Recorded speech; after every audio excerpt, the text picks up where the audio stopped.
لله رب العالمين والعاقبة للمتقين ولا عدوان إلا على الظالمين وصلى الله على نبينا محمد صلى الله عليه وسلم بلغ الرسالة وأدى الأمانة ونصح الأمة وكشف الله به الغمة وجاهد في الله حق جهاده حتى أتاه اليقين يا أيها الذين آمنوا اتقوا الله حق تقاته ولا تموتن إلا وأنتم مسلمون أما بعد.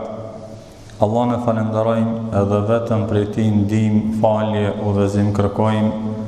Përshëndetje, salavat, dua gjithherë i dërgojmë të dashurit tonë Muhammedit sallallahu alaihi wasallam, familjes së tij, shokëve të tij, si dhe mbi të gjithë ata të cilët e kanë pasur dhe pasojnë rrugën e tij deri në ditën e Kiametit. Besimtarë të nderuar, temën që sot e kam përzgjedh me fol për ju titullohet apo është të jetuarit me dinjitet, apo të jetuarit me ndershmëri, sidomos në këtë kohën, botën që sot jemi duke jetue, botën materiale. Të jetuarit me dinjitet apo me ndershmëri është një temë shumë e gjerë, është një temë shumë e madhe që ka të bëjë me jetën tonë personale, familjare, shoqërore, kështu me radhë. Allah Azza wa Jall na ka treguar në Kur'an se si neve na kanë nderu. Shembull, Allah thot në Kur'an: "Wa laqad karramna bani Adam." Ne thot vërtet i kemi nderue pasardhësit e Ademit, bijt e Ademit, që jemi edhe na prej tyre. Wa hamalnahum fil barri wal bahr, dhe atyre ua kemi mundësue udhtimin në tokë edhe në det, që në atë kohë këta udhtime ishin më të njohura, në tokë edhe në det, që sot Allah Zogjel ne ka mundësue udhtimin edhe në qiell edhe në tokë. Wa razaqnahum min at-tayyibat, dhe na i kemi furnizue ata nga ushqimet e mira, dhe na i kemi lartësue mbi shumë krijesa të tjera. Për Allah Azza wa Jall na ka treguar në Kur'an se neve na ka nderu, dhe nderin që Allah Azza wa Jall na i ka bërë që na ka bo prej njerëzve. Allahu ka mujt me na bo prej kafshëve, Allahu ka mujt me na bo prej insekteve, apo me na lon nga toka senet e ngurta. Mirë po Allah Azza wa Jall njerëzit i ka veçu, i ka dalue nga të gjitha krijesa duke ju dhurue mendjen, që të mendojnë, që të analizojnë, edhe që të din pse jetojnë. Dhe Allah Azza wa Jall na i ka mundësue udhtimet në det, në tokë, që njerëzit kanë mundësi me jetue, me punue. Po ashtu Allah Azza wa Jall na ka furnizuar nga ushqimet e mira. Allah ka përmend: "Dhe ju kemi furnizue nga ushqimet e mira", që don të thot ushqimet e këqija, Allahu i ka ndalu. Që don të thot kur njeriu ushqehet me ushqimet e mira dhe e bën punën halal dhe ushqimin e ka halal, kjo don me thonë se është duke jetue me dinjitet, është duke jetue me ndershmëri, dhe kundërta kur njeri i han ushqimet e këqija, i han dhe i pen atë që Allah Azza wa Jall i ka ndalue, apo nuk është i kujdesshëm në çështjen e haramit duke ushqe veten e tij me haram, kjo don të thot se e ka humb dinjitetin e tij, e ka humb ndershmërinë e tij, dhe Allah Azza wa Jall na ka dalluar mbi shumë krijesa që Allah Azza wa Jall atë shumë krijesa që ka krijuar s'kena mundësi mi numërue, neve mbi të gjitha ata na ka dallu. Si ishin të parët tonë në çështjen e dinjitetit, apo në çështjen e ndershmërisë. Shembull, e kemi Bilal ibn Rabah, i cili ka qenë një rob në kohën e pejgamberit alayhis salam në Mekke. Me paraqitjen e Muhamedit alayhis salam që Allah Azza wa Jalla shpalli pejgamber, Bilali e pranoi Islamin. Që kjo don të thotë çfarë dinjiteti, ndershmërie duhet me pas në parime. Mos me ndryshu parimet, sidomos në besimin në Allahun Dhul Gjelal një.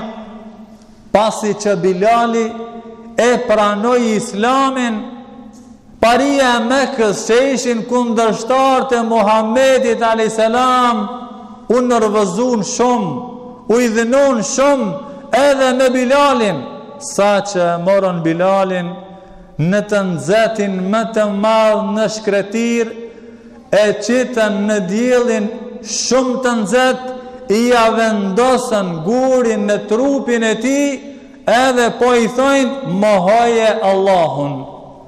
Thuaj që nuk ka Allah, mos e prano Muhamedin, ktheu në idhujtari. Çka tha Bilali? Ehad, një. Allahu është një, Allahu është një. Pra nuk ndryshoj nga ky parim Bilali, Allahu qoftë i kënaqur me ta. Edhe Bilali nga afërsia e fisit nuk ishte afër, apo nga i afërmi i pejgamberit alayhis salam. Përkundër ata që e dënuan, ishin të afërmit e pejgamberit alayhis salam, kurse Bilali ishte një rob që kishte ardhur zezak nga Etiopia. Mirë, po çka ndodhi me Bilalin? Bilali nuk e ndryshoi parimin e tij. Pra mbet i ndershëm dhe nuk pranoi që të thosë që edhe ka zota tjerë. Jo, Allah është vetëm një. Mirë, po çka ndodhi pastaj me Bilalin? Atë shumë Bilali arriti autoritet, sa që Muhamedi alayhis salam e vendosi e caktoi muezin të tij.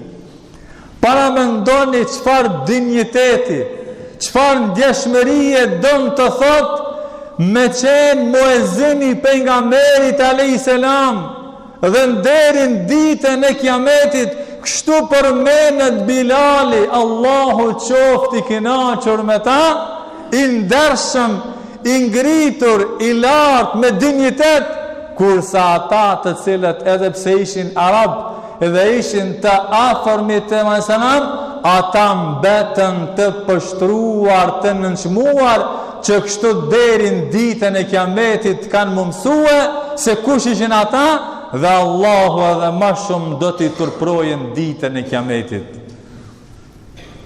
Pra nëse mendon që del para masës dhe njerëzve dhe thue se une nuk jam musliman, une e kundrua fen, mendon se kjo dinjitet dhe ndërshmëri, vallahi kjo poshtrim.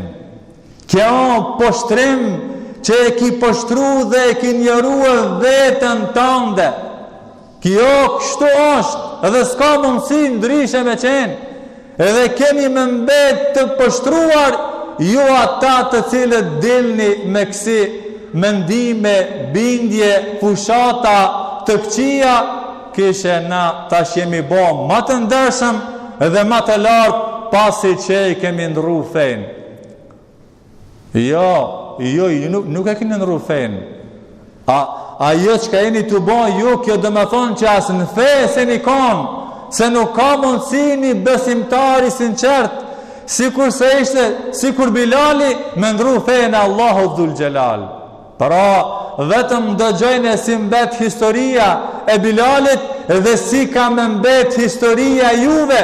Pra, keni mu poshtruhe, Allah Azza wa Jall kam ju lë poshtë, sikur se I poshtroi edhe ata parin që ishin të Mekës, të cilët thonin se na nuk e dojna fen, jena kundër fes. Allahu na ruajt. Pra, krenaria më e madhe është të kesh dinjitet, të kesh ndershmëri në parim, në bazë, në besimin e Allah dhul gjelal, mos të friksohesh, mos të vjere turp, krenohu që je musliman, edhe mos prano që me ndru fen, edhe nëse sprovohesh sikur se Bilali, Allahu na forcov, dhe inshallah nuk na sprovon me sprova që s'kena mundësi mi përballue.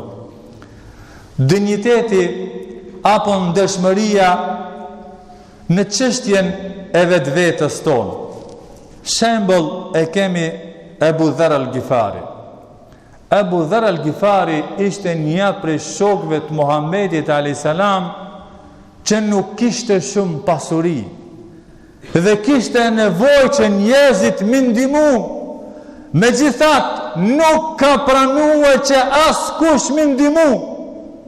Kurse na sot e shohim që njerëzit e prishin dinjitetin, e prishin dëshmërinë e tyre, që edhe nuk kanë nevojë më ndihmue, po ashtu paraqiten dhe shtiren para njerëzve që duhet më ndihmu.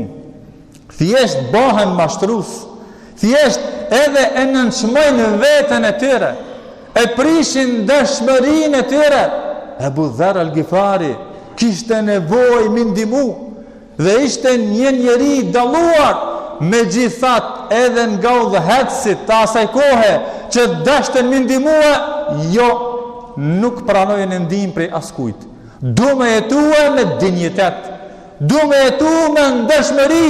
Për ata I këshilloj të gjithë, nëse besimtarin ndeshëm je sprovu dhe ke nevojë që vërtet me të ndihmue dikush, ruje ma mirë veten. Ruje se ndoshta Allah Azza wa Jall nuk e ka bërë që njerëzit me ndihmue që mos me ta prish autoritetin, mos me të humb dinjiteti, mos me të humb ndeshmëria, por ata bën sabër dhe lutja Allah Azza wa Jall, edhe nëse ke nevojë vërtet me ndihmue, lutja Allah Azza wa Jall. Kërko prej Allah Azza wa Jall para se me kërku prej njerëzve, se ka mundësi që njerëzit kanë me ndihmu shumë, mirë po ka me tra autoriteti, ka me tra dinjiteti, ka me tup ndeshmëria, për atë lutja Allahu dhul gjelal. Kërko prej Allah Azza wa Jall para se me mendue edhe me kërkue të njerëzit. Po ashtu, shembull tjetër, dinjitetin, dëshmërien e kemi edhe te Omer ibn al-Khattabi. Allah qoftë I kënaqur me ta. Pasi që muslimanët në kohën e tij e çliruan xhamin e Aksas, Palestinën që sot e shohim se çka të ndodh atje. Edhe ishte me rregull që ata e dishin çelësat e Kudsit nuk ka mundësi mi pranu, vetëm se prisi besimtarëve Omeri, Allah qoftë I kënaqur me ta.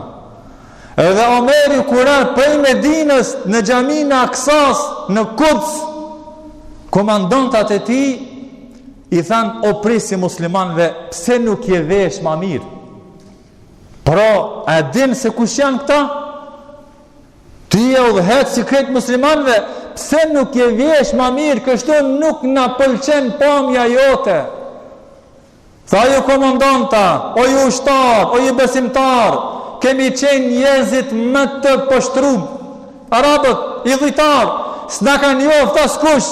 Allah Azza wa Jall na I ka dërgu Muhammedin a.s. Na I ka shpall Islamin dhe Allah Azza wa Jall na ka ngrit me këtë Islam. Edhe nëse na kërkojna krenari tjetër jashtë Islamit, Allah Azza wa Jall ka me na poshtru. Pra anë këtu që jam krenar, krenona vetëm me Islam, krenona vetëm me Muhammedin a.s. me fjallën Allahut dhul gjelal. Po ashtu, dinjitet në dëshmëri e kemi edhe Uthman ibn Affanin. Allah qoftë I kënaqur me ta. Shikoni sa njeri drejt, sa njeri ndershëm. Në kohën e tij u ngritën disa rebela, disa njerëzit të këqij, dhe gjithherë problemet I bëjnë rebelat, I bëjnë njerëzit të këqij. Allah na ruajt. Uthmani ishte prisi muslimanëve, që Muhamedi a.s. është turpruar prej Osmanit, edhe ka thonë edhe me laçe turprohen prej Osmanit, ja ka garantuar xhennetin. Megjithatë, disa rebela, disa të këqiu ngritën se ti nuk je duke punua drejt, sa që e izolun, mbeti mbyllur në shtëpinë e tij Osmani, prisi muslimanëve, dhe kishte mundësi që të ndihmojnë shokët e tij, se shokët e tij ishin shokët e Muhamedit a.s. Edhe i thanë Uthman, kena me të mbrojt, kena me luftu me ta.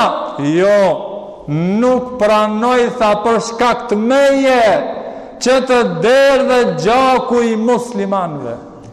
Pra ata janë qu kondër, dhe me mbyt, one këtu ka me qëndru në shtëpin time, dhe nuk pranoj për shkak timin që të derdhe gjaku i muslimanëve.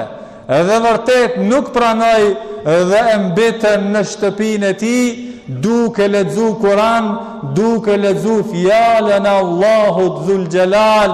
Para kështu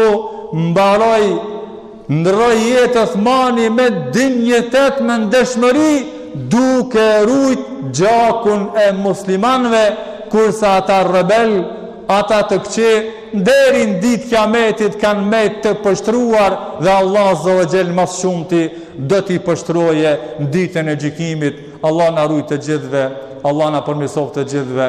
Aquli qawli hadha astaghfirullah li wa lakum.